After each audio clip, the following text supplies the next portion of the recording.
Welcome to an episode of Our Interesting Times. It is my pleasure to have Jay Dyer back on the show.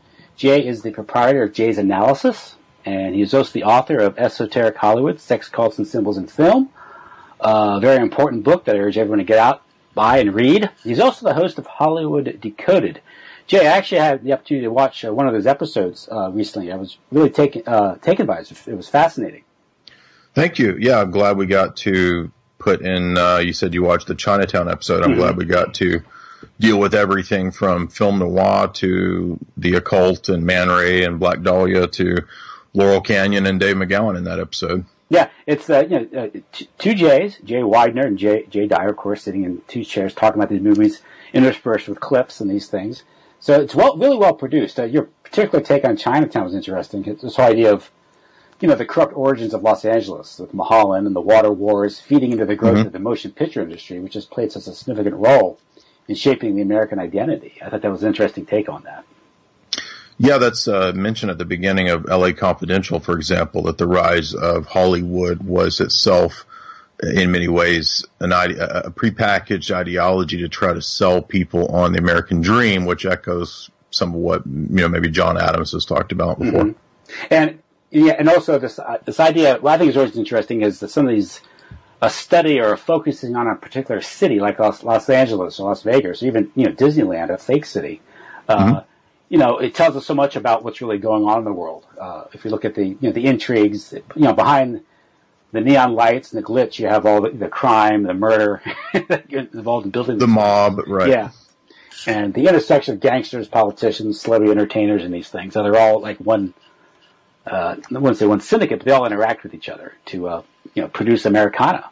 The way it's very well. You need look no further than the fact that Las Vegas has a giant former post office building that's now a museum dedicated to the mobsters. So yeah, it's gone popular culture. It is. Well, it's the same way they have a museum in D.C.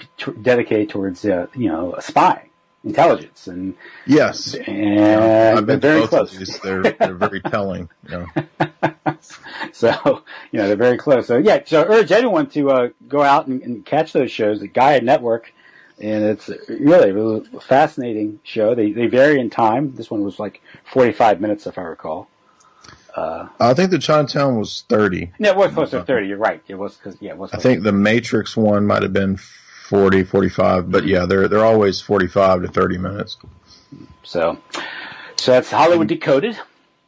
Yeah, we have 23 episodes finished. I think six have aired, and yeah, I don't actually know what the price of Gaia is, but it's not a whole lot. They're all kind of in the same vein. So yeah, if you like the podcast that I've done before, analyzing film, they're kind of in that same vein. A lot of the same stuff from the book, but Jay Widener also comes with a lot of encyclopedic Hollywood knowledge that I don't have. So we kind of complement one another in that process of discussing it. So it's what Siskel and Ebert should be, I say. It's a esoteric Siskel and Ebert. Yeah.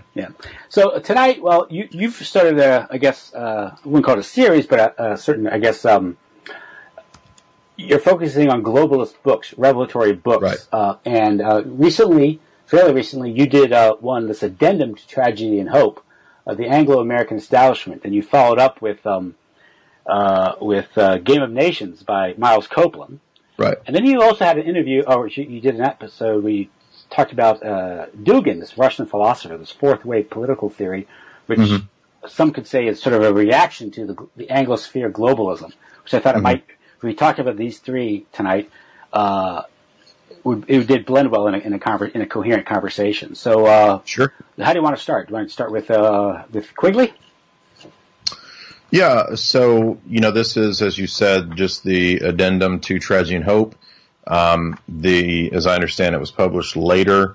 Probably not, the copy that I have has the copyright as 1981. So he focuses on the characters that are mentioned as the big name players in Tragedy and Hope, which are, of course, the same as the Milner Group, a.k.a. the Cliveden set, a.k.a. the Chatham House group, aka the Royal Society, et cetera, et cetera, et cetera. They're all pretty much the same group. Quigley says that. He says they're all the same. They're just different names for the same people. Royal Institute for International Affairs, it's all the same group. And they're the people who set up the League of Nations, and they're also the people who set up the subsequent United Nations. So what you have is the explanation for obviously the two world wars and the global institutions that they produced. You have the explanation for why the CFR was able to transition the United States out of its isolationist, quote-unquote, perspective and into a globalist engine for the Pax Americana. And you have the explanation for why the Pax Americana superseded the Pax Britannia. And ultimately, this goes into the ideology of the characters in the circles of Milner, Rhodes, et cetera, et cetera. So these are people who basically work with Lord Rothschild, with the Rothschilds, absolutely 100%. It is a secret society. They have circles and front groups, just like most people think of secret societies having. And most people, I'm sure, who listen to you are probably familiar with the Rhodes Roundtable groups and all that, and how the Chatham House and CFR are kind of the extensions of that. So I'm not going to bore everybody with that kind of stuff. But it is interesting that it's a Jesuit-based model for this secret society, according to Quigley. So Jesuits do run the world? No. This group is super Jesuit. They don't care about any religious ideology, except for, oddly enough, some of the members, according to Quigley, believe that Christian Science, Mary Baker Eddy's cult, would possibly be the coming New Age, New World religion. Apparently some of them did think that. And he makes it sound like some of them actually believed it. They actually thought that you could, through mesmerism, mind powers, this was kind of popular in that time period, you could heal yourself. But no, it's rather that it's patterned on the organizational structure of the Jesuits. It is not the Jesuits. However, that's similar to like the Illuminati with Weishaupt, correct? Absolutely. Yeah, so like a lot of people look at Weishaupt, I've heard him referred to as a Jesuit. He was Jesuit trained, he wasn't a Jesuit. Correct. Yeah. But what I believe happens is that the plan of this group, which is that England would eventually supplant the power of the Roman Catholic Church, eventually was successful, not necessarily through the power of the British Empire, which is what they wanted back in the days of Cecil Rhodes, but eventually through the capture of the engine of America. Mm-hmm. That was one of Cecil Rhodes's key plans, was to bring back the colonies. The great rapprochement, I guess you could say, yeah. Yeah. Now, this was structured in the sense of you had Cecil Rhodes, Lord Rothschild, kind of running the inner circle there. Lord Rothschild was the trustee of the fortune, and then you had a junta of the three. Well, he says the Rhodes and Rothschild at the top. Then you have Stead, Brett, and Milner, and then you had a circle of initiates around them, namely Cardinal Manning, General Booth, yes, of the Salvation Army, Lord Grey, and Lord Balfour. So this is where you get the creation of the State of Israel. Lord Rothschild, of course, played a key role in this. He Quigley explains on pages 39 to 40. And then you have a whole bunch of outer circle people.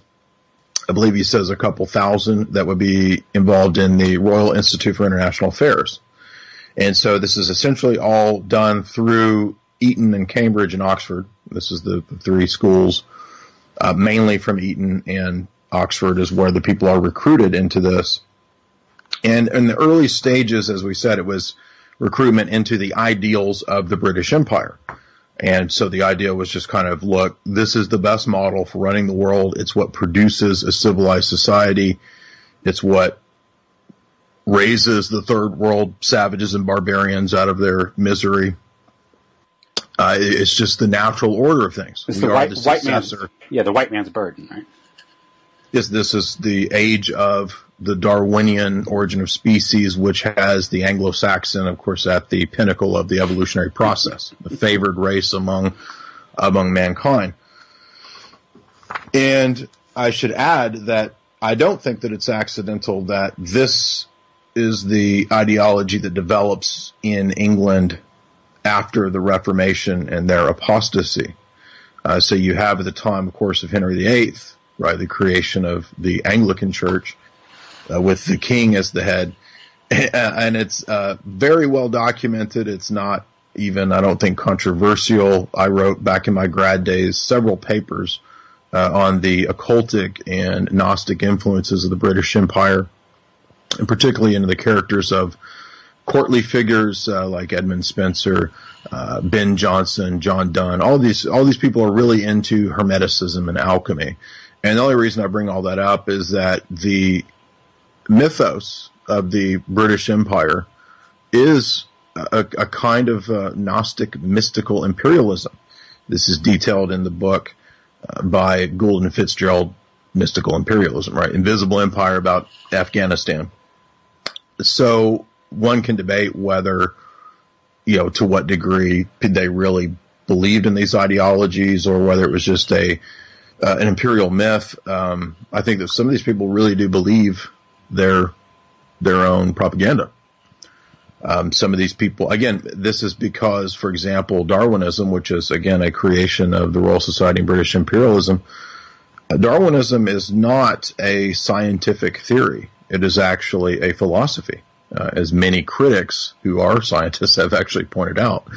By its very nature, the claims of Darwinism are grand narratives about man's origins, especially in the Victorian period. It included a lot of presuppositions about man's future orientation and, quote, progress.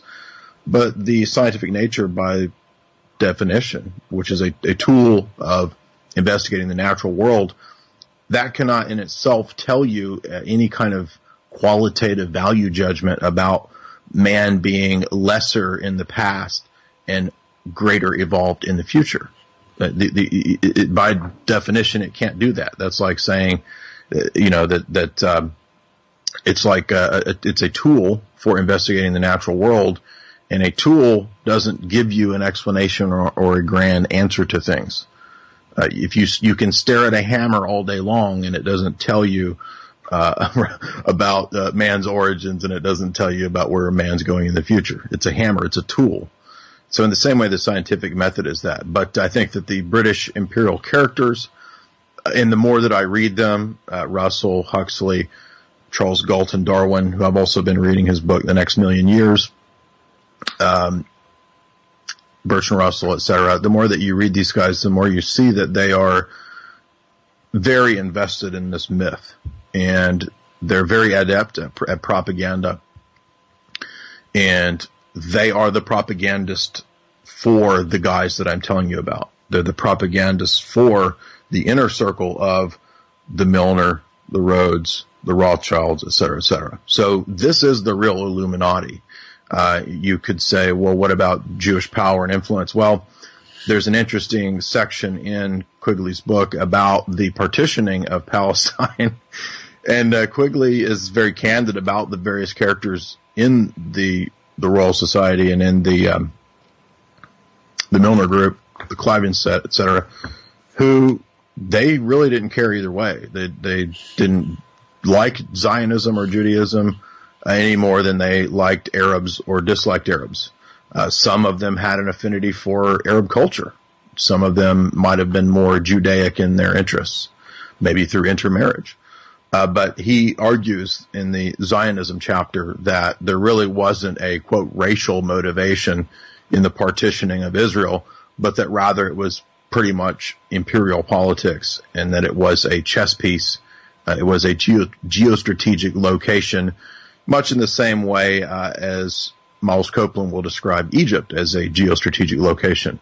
The U.S. empire has no, at least in Miles Copeland's day, didn't really care about Nasserism versus Islam versus Zionism. He's now both authors, Copeland and Quigley, will say that the Western powers had adopted a general pro-Israel tendency precisely because they wanted a partitioned Palestinian state. But it's also kind of left, and you're also given the impression that they kind of like there being this partitioned Palestine-Israel state, because this allows a dialectical conflict in the region to continue. So I think they wanted that. They want it to continue.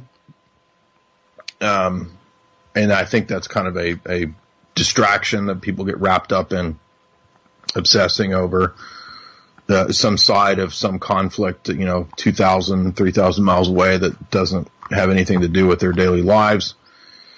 I often get criticized by people who are very interested in the Palestinian cause because I don't speak up for the Palestinian cause or something like that. And that's because I don't really know any Palestinians. I've never been to Israel. I don't know about the lay of the land, but I do know that according to Carroll Quigley, this was a designed conflict by the Roundtable Group.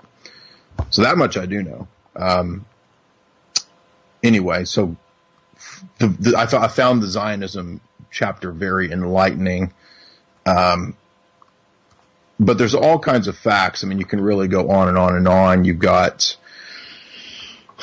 another interesting fact that Quigley points out is that they controlled the major organs of publishing and media, BBC, and the Ministry of Information, from the 20s and 30s on. So this group had complete control of almost the entirety of British media from the 1920s. He also says that in the United States, their colleagues in the conspiracy, and he explicitly mentions all the characters, the Rothschilds, the Rockefellers, the Carnegies, the Morgans, they also completely had control of the major press organs in the U.S. in the 20s. So the New York Times, according to Quigley, has been printing the propaganda of this group since the 20s and 30s. Mm-hmm. Yeah, there's a speech in 1917 by Oscar Galloway, the senator? Oscar Calloway, 1917, talking about how the Morgan interests bought up a couple dozen newspapers, and they do, I think you've said this, the way they do this is they just, fire the editor, install their own editor, and they can control the press, because the rest of the newspapers in the country would rely on these 2 dozen newspapers for the news. So it's a fairly simple method of controlling information. Yeah, he talks about the very same process of they would go to different news outlets and they would just say, print what we want or we'll just buy you. Yeah. And when you have the money power, you can do that. Right. Yeah. We see that today in today's mainstream media, the concentration in today's media is a function of that. But that started long ago. Mass media itself, I've said this before, I think it was always, from the get-go, was developed for mass manipulation. It's a powerful tool, and you'd be naive to think it won't be used for such things. It gets more refined and more powerful as the technology improves, I guess. Radio to TV to, but they just buy up the newspapers. I was reading, it was the Cultural Cold War by Frances Stoner Saunders, and she's talking about what's his name? Guy? Oh, Bradley. Well, not Bradley. What was his name? Guy who did on the CNN show with Pat Buchanan.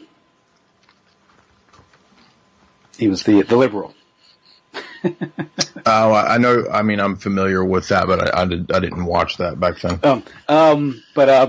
He worked for the Congress of Cultural Freedom, and was reading at the end. He left the CIA, and Nelson Rockefeller bought him a newspaper. Oh, okay. Yeah. It's like, okay, that's how it's done, huh? It's like, Nelson Rockefeller would just buy people newspapers, Well, I'd like to mention too that I titled my my talk originally "The Liberal World Order" because that is accurate. It is the liberal Imperium, and the reason they call it that is because this is pages 125 to 133 3 or 4 is that they see the older models of nation states, that's done with, that's dead, they don't want that. They also don't want the idea of imperialism. Imperialism was not palatable. It had gotten too many bad marks in terms of how it's viewed, and left a bad taste in people's mouths. So they decided to come up with a rebranded framework based on the British imperial model of the Commonwealth, but they would just call it the Commonwealth of Democratic States, the Commonwealth of God, the liberal Commonwealth. They use all these different terms. It would be based around the idea of freedom, around the ideas of liberal capitalism. There was a lot of debate over this topic in different phases in the decades of the Royal Society, according to Quigley, where for a while they favored sound currency, gold standard, these kinds of things.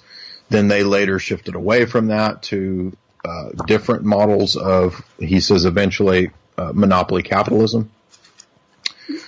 These are all like phases. No principle here. It's all phases. Exactly. Very pragmatic. Exactly. Another amazing, bizarre statement was, I believe this is Lionel Curtis, or let's see. Yeah, Curtis.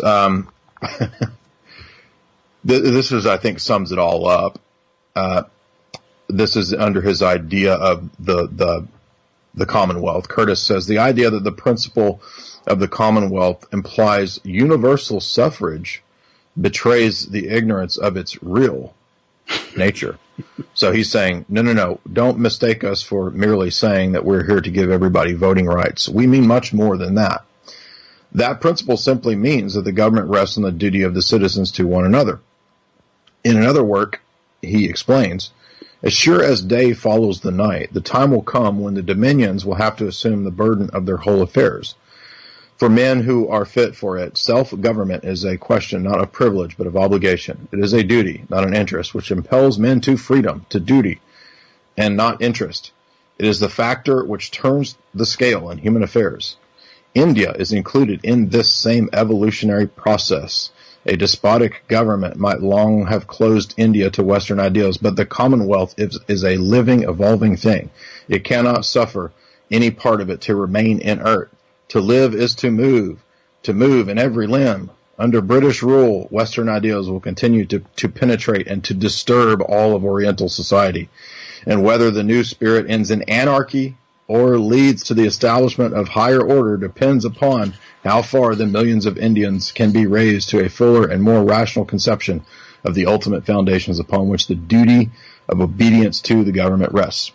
So what Curtis is saying is that we don't know even where this is going. I mean,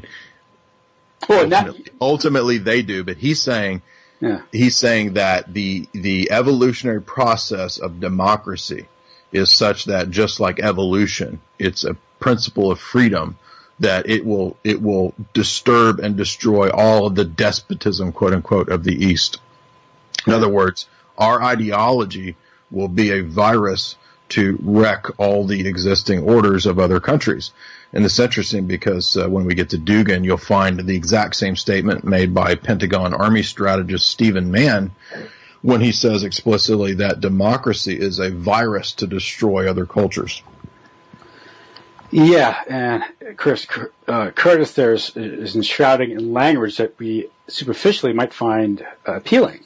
It sounds flowery and nice. Yeah, because you want to uplift. Obviously, the West, I think, did have something to offer the world in terms of technology and, I believe, a better philosophy. But that's just a cover for going in and smashing these cultures and exploiting them. I mean, that's. Mm-hmm. I mean, look what they did to India or Ireland for that. Of course, Ireland's part of the West, but if you look at the Bengal famine in 1943 under British rule. It wasn't always the case, was it? Where they were going in and civilizing these, uplifting them and introducing them into modern technology and education and enlightening this benighted world. That's just the cover for these things. That's. Well, I think that, I mean, you can look at previous empires which actually did and have raised the living standards and improved people's lives. Mm-hmm. I mean, the Orthodox Byzantine Imperium, I think, has a lot of positive aspects to it. Even prior to that, before the establishment of the Eastern Imperium, you could look at Rome. You could look at, there are positive sides to these things, but I think what's unique and what's different is that you have a completely new ideology once there's the rise of usury, international banking. You know, this is what happens in the West as a result of various theological changes. This is detailed in Michael Hoffman's new book, The Occult Renaissance of Rome, where he details the Roman acceptance of usury. Yeah, as a result of Renaissance influence. So you're absolutely right that there are good things in the quote West, but what it is exactly to be the West is also somewhat ambiguous because, for example, you know, would we consider, since the Pope sent Cyril and Methodius to Christianize Russia, I mean, is Russia West or is it East?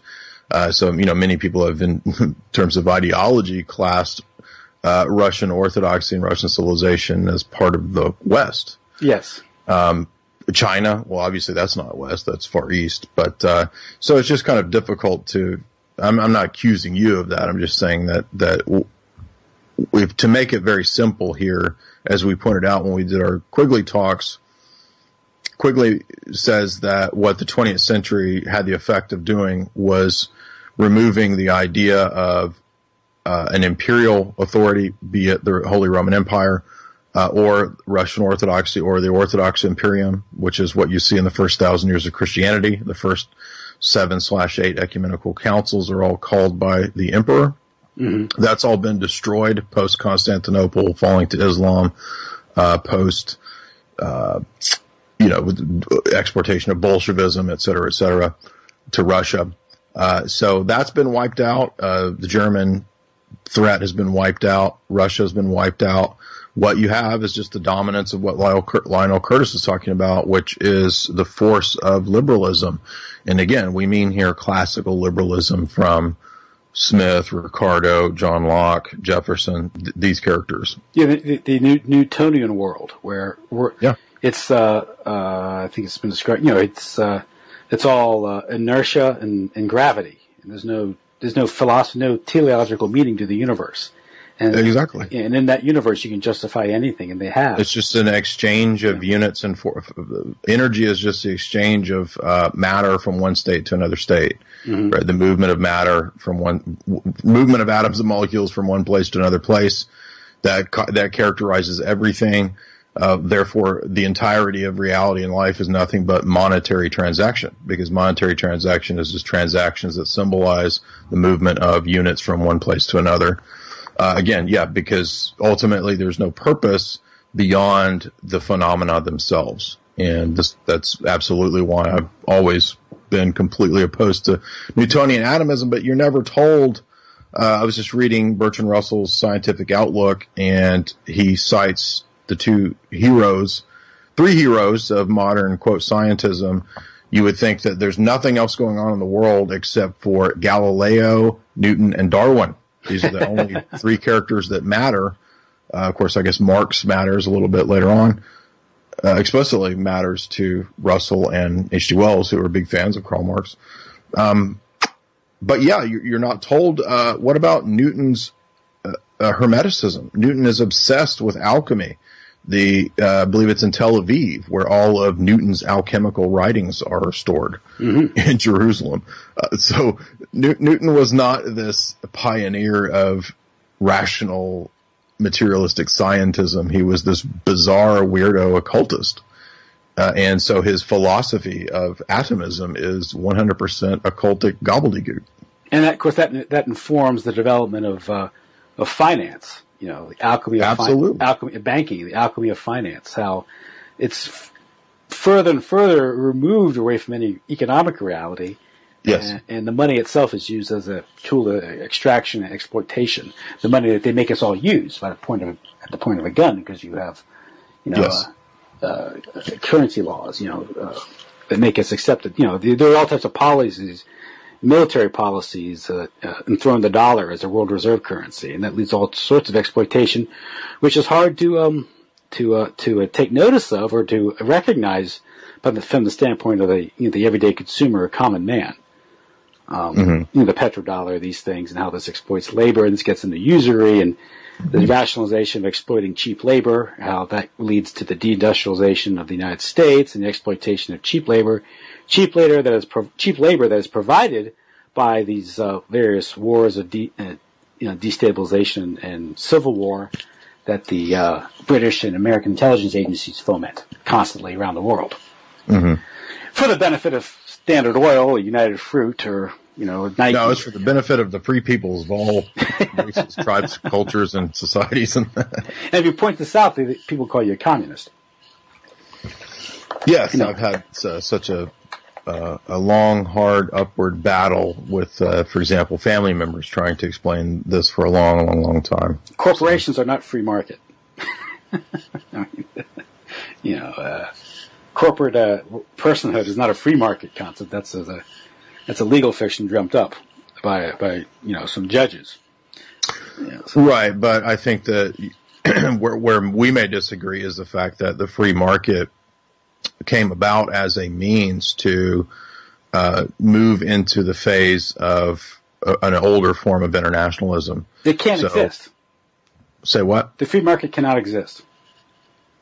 I don't think it can exist in this ideal state. It's like... what I'm saying is that the characters who were first arguing for it at the time of the scientific revolution and the Enlightenment, all that, they were working at the behest of certain interests that wanted to replace the older ideas of how societies were organized. Oh, I agree with you. Yeah. I agree with you. I think it was a time maybe 10, 15 years ago that I would have looked at the enclosure movement as necessary because you spurred industrial development and increased efficiency in agriculture and these things. But really, if you look at the true history of the enclosure movement and the disruption that it posed, it also coincided with with the English Reformation and the looting of church property. And the church property itself was a way of life in England. It provided stability in these things. And the notion of economic progress being the only measure of value is in itself is a philosophical corruption. Well, everybody gets mad at me when I talk about this, but if you watch Downton Abbey, this is detailed in the series. And I'm not saying that the British aristocracy are good by this. I'm just saying that it's an example of how the series was actually chronicling the loss of community and the loss of the older conceptions of the nobility. And so in that series, you have Lord, I forget what his name is, but he's kind of like the centerpiece of the local village. And they donate, property, they donate this and that, and they own lands, and they're still kind of the feudal people who are the farmers and this kind of stuff. And it's in the transition period where they're moving into industrialization and large-scale capitalism. And what happens is the whole village in the series by the teens and the 20s kind of gets reorganized. And it's reorganized by big corporate interests, big conglomerates, the cartels. Quigley details these, the rise of these figures that displace the older aristocracy and the older notions of how society was organized. So the point is not that the Lord Grantham and his older order were the best or the greatest. The point is that they eventually are superseded by, there's a great scene where the guy comes in and Lord Grantham has given the servants Christmas off. They have like a week off or something like that. And the capitalist guy who owns some big, I don't know, news company or factory or something, he's sitting there and he's talking to Lord Grantham and he says, I brought my servants with me.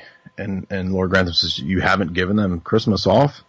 And he looks at him and he says, what are you, a weakling? He's like, you're a wuss. Only a wuss would give the servants Christmas off. So in other words, he's like another level of viper. The industrialist doesn't even want the servants to have the right of Christmas off. It's unbelievable. It's not efficient.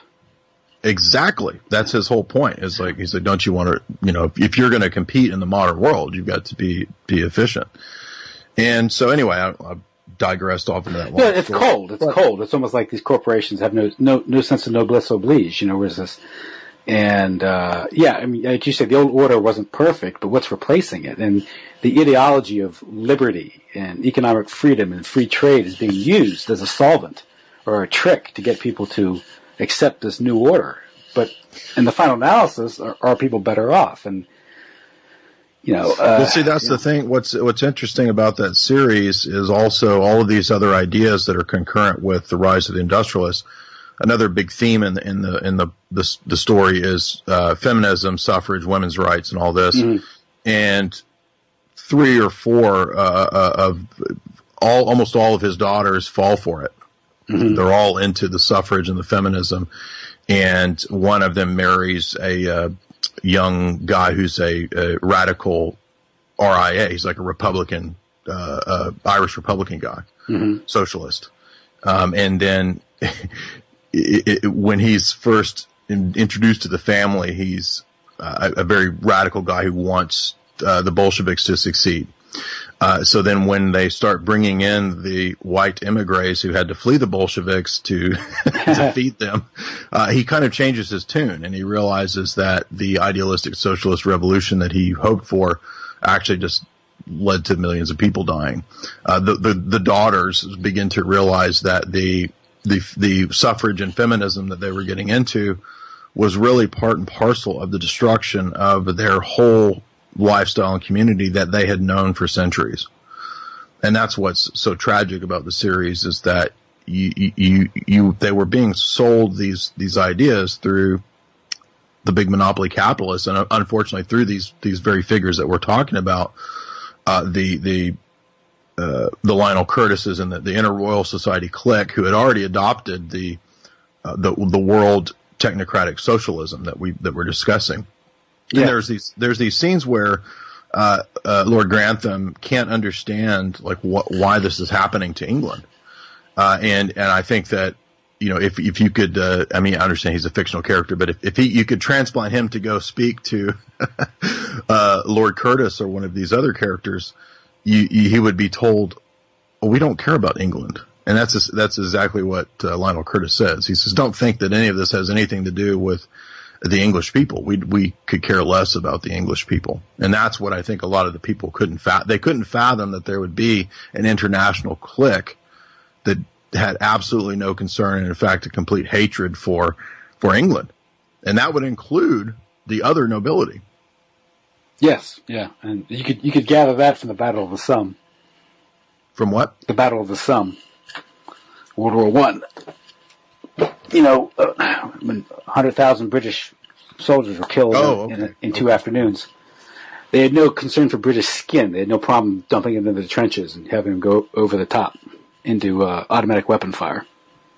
Right. Yeah. And now, I understand that persons could probably find individuals throughout history where you find tyrants and kings and lords who had no concern for their subjects or their soldiers. But I think the point is that you have in this case something unique in that you have the adoption by a certain clique of very powerful, wealthy people, of a completely psychopathic ideology. I mean, this is different from... Is it reptilian?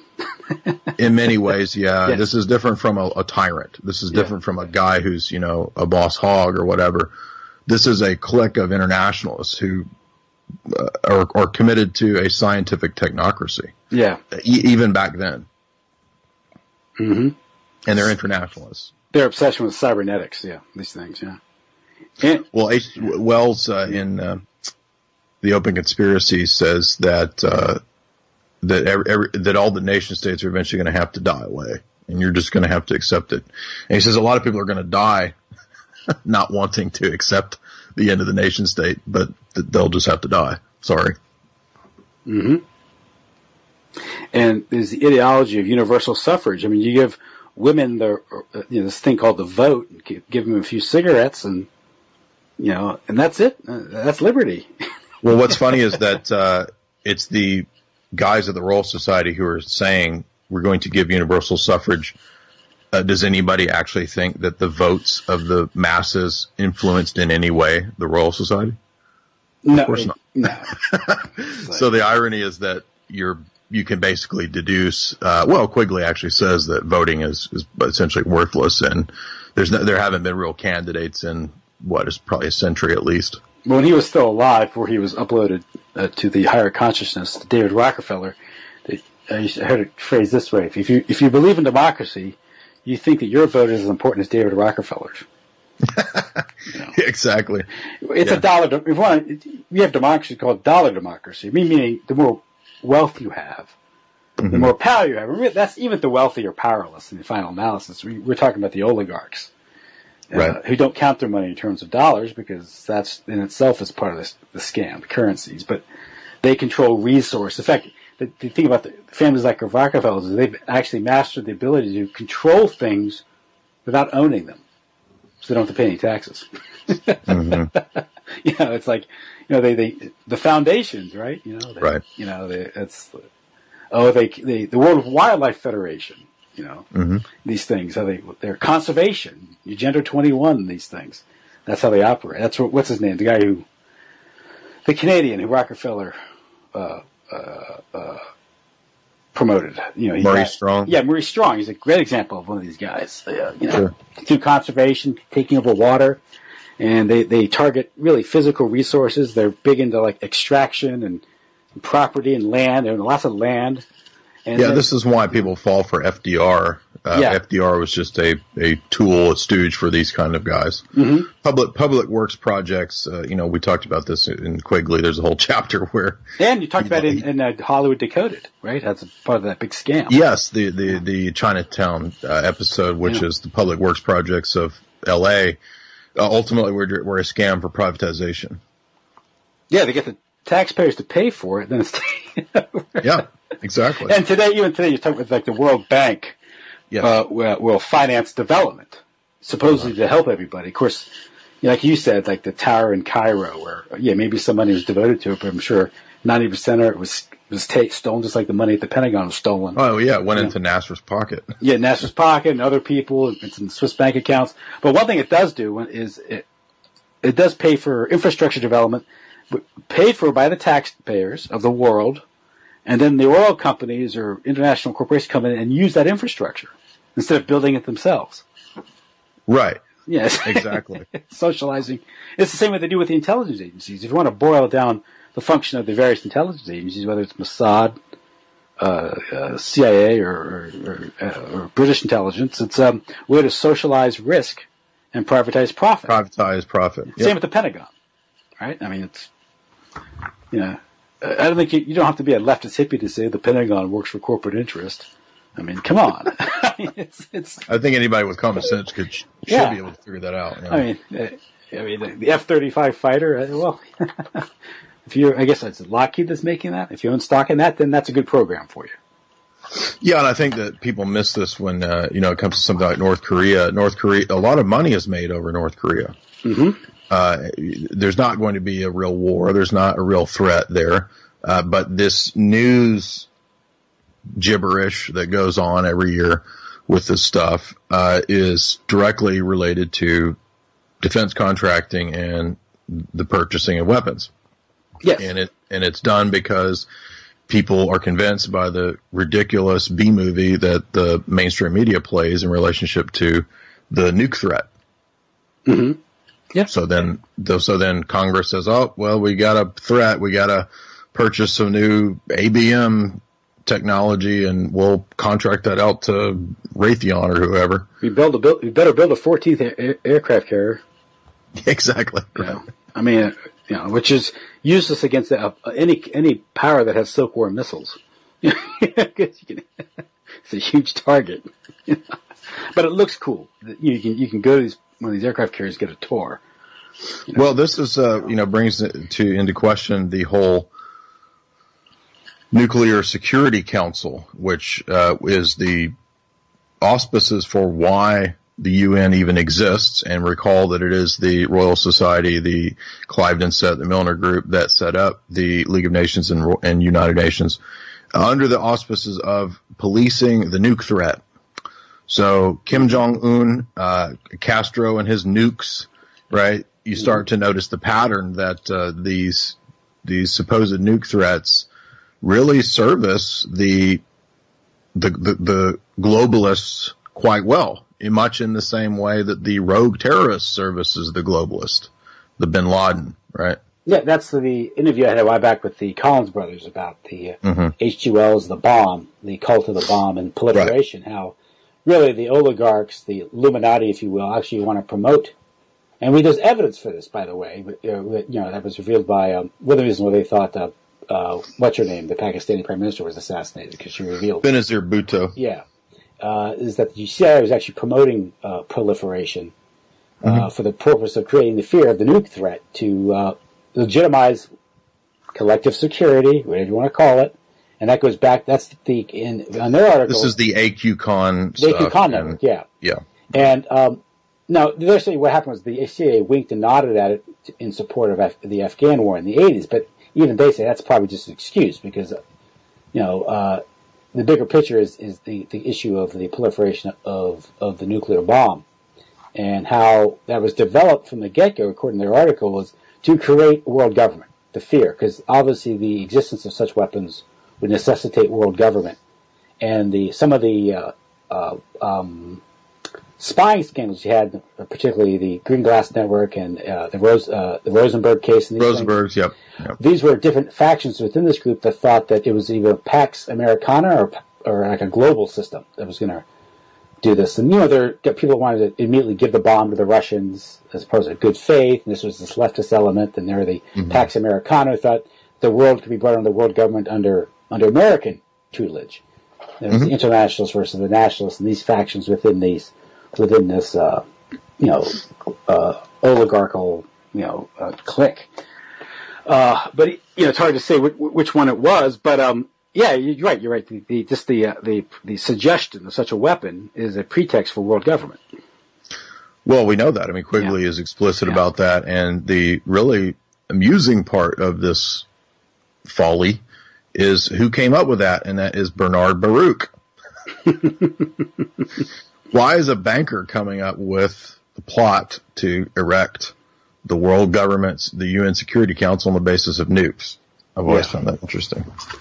Wouldn't it be someone, like a military strategist? Why is it a banker? Yeah, because it creates a justification for the sinkhole we call the military budget, and all the chicanery and embezzlement that it involves. $9 trillion gone missing at the Pentagon. Well, and I'm also more and more convinced that the 20th century that the Cold War was really the whole purpose of it was the erection of the infrastructure for the technocracy. I really think that was the purpose of it, because we were told for so long about all the spying and all the Russians, and I heard somebody else, by the way, the only person it was my thesis, and then I heard Dave McGowan say it in one of his interviews, and I think he says in his Moon book. But all this NASA stuff and all that's all a front for the erection of all of this surveillance and the internet, basically. That's what all this is. And that's the predecessor, the stage before global government. And I just read Jacques Attali saying that the internet is really the predecessor to global government. And initially it will be the U.S. that is the engine of it. And Attali explicitly says that the costume of America will be shed and the real globalist will step forth. So anyway, but I'm just saying that the Cold War was the means by which this would happen. And that's actually proven, I think, in Miles Copeland's book. Yeah, Miles Copeland, because move on to him, he's a functionary, but he kind of describes what, of course, the Anglo-American establishment lays it out, but then in his book, it's an example of someone who's a functionary who's actually carrying out their orders. Yeah, on the ground, right. On the ground. So that's he's an interesting character. Of course, Miles Copeland, he's the father of Stuart Copeland, the drummer for the Police, Mm-hmm. Other brother, I think, is involved in record promotion. IRS Records, interesting name for the record company. Mm-hmm. Other company's called FBI, I think, is public relation outfit. Yep. But of course, Miles Copeland, his sons are in music, intelligence related. You mentioned Dave McGowan. Dave McGowan's Laurel Canyon book about the importance of music and the ties between the rock music scene of the '60s, particularly Laurel Canyon, to the intelligence military, because they provided the soundtrack for much of the turmoil of the '60s, which was created by this geopolitical events like the Vietnam War, which I think you probably agree with me. That was sort of a planned dialectic to achieve a lot of things. To sell a lot of helicopters, sell a lot of military hardware, pump in the heroin, and also a lot of social alchemy, right, to debase society. It's to disrupt society through trauma, which is an old plan. But Miles Copeland, he's an interesting character. Yeah, he's responsible, I guess, ultimately for the rise of Nasser in many ways. And ultimately, this would be back in 50s money, $500 billion, he says. Oh, excuse me, 500 million. In 50s money. And eventually, I guess, over time, into the 60s, it would go up into the billions. So what's neat is that the first few pages, this is a topic that you and I have touched on in the past, and you touched on it with Servando Gonzalez, is that Copeland says that mainline history is hidden from historians. Yes. And he says, and that's because mainline historians don't do intelligence analysis. It's a great insight, yes. Yeah. And Copeland says that, which is interesting. So right away in the preface he says that, and then he goes on to say, which I thought was pretty wild, that the report from Iron Mountain, which is satire, he says that's a satire of what I was doing. He was part of this group called, at this time they were called the Games Center, and he says that, yeah, it's satire, but they're satirizing what we really did at the Games Center. Yeah, it's just the same. Dr. Strangelove is satire, but it's also true. So, the report from Iron Mountain, which says that basically you have to promote war to promote social cohesion, because the absence of war, what's there to hold society together? Yes, and in fact, that will actually be stated explicitly in this book multiple times by Copeland, citing Bertrand Russell. And it's also suggested in official U.S. government documents like NSC 68, which saw the wartime economy, the sort of military Keynesianism, was a way to promote perpetual prosperity, and also a way to promote social cohesion. There was this, so it's suggested. Yes. I mean, obviously, I think Leonard Lewin wrote the book, The Report from Iron Mountain. He's not pulling this out of his butt. Right. I mean, it's based on all satire is based on reality, which makes it satire. So there you go. So, it's right. The book, of course, is titled "The Amorality of Politics," and he's talking about global geopolitics, power politics. Mm-hmm. And it's amoral because in geopolitics, there's no good and bad. There's only winners and losers. So that's why game theory comes into this. And another fascinating thing is that we think of things like war games with Matthew Broderick in 1983 or 4 as being something predicting the future. According to Copeland, and this book was written in 1969, they were already using computer models to war game back then. So game theory was being used with computers in the 60s. So just because we didn't hear about it until Atari and the 80s, the Pentagon and the CIA had already been doing it for a couple decades. David Rockefeller was tweeting in the 60s, right? There's no one out there to tweet. Right. He's tweeting Harriman, Pamela Harriman, and well, it's funny. So if David it would be funny to do a sketch comedy thing, like where if David Rockefeller was going to be uploaded to the internet, what if you uploaded him to floppy disks, and he wanted to do that out of some kind of like reverence for the past or something. So you'd have like 7,000 floppy disks that were stored.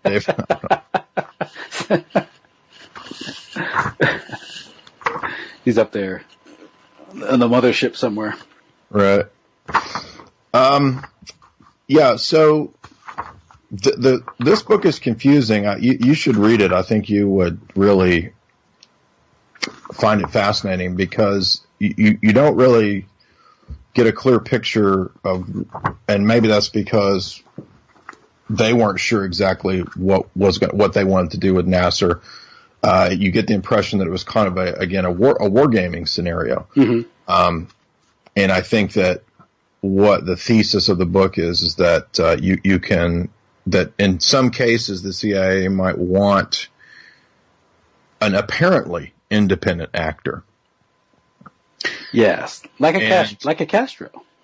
Yes, yeah. Exactly, and that's why even Copeland says about midway through the book, yes, this is very confusing because we can't figure out exactly what the CIA's role to Nasser is, and maybe he was, prevented from exactly saying what the role was, but basically you get the impression that there was an older model of maybe we could try Arab nationalism or pan-Arabism. And he backs up the thesis of William Engdahl that they wanted a Muslim Billy Graham. So they thought, well, maybe Nasser could be that character. Maybe he could unite these warring Arabs. We'll give him a shot. Yeah. And so they had this period where they supported Arab nationalism. They fomented the coup in Syria in the 40s to bring General Zaim to power. That was, I guess, Copeland's first operation, the coup in 1949. It didn't go well. It didn't last. That coup fell apart pretty quick. And so they moved on to try different, more sophisticated techniques in Egypt with the character of Nasser. So they gave him a lot of money. They sent in all of these consultants from all these different marketing outfits. A lot of Madison Avenue would go in and tell Nasser what he needed to do. They gave him a giant business plan. I'm not joking. It's a business plan of phases of what he could get done within, like a 5-year period. And they were collecting probably huge fees too in the process. Sure. Arthur Little Consulting.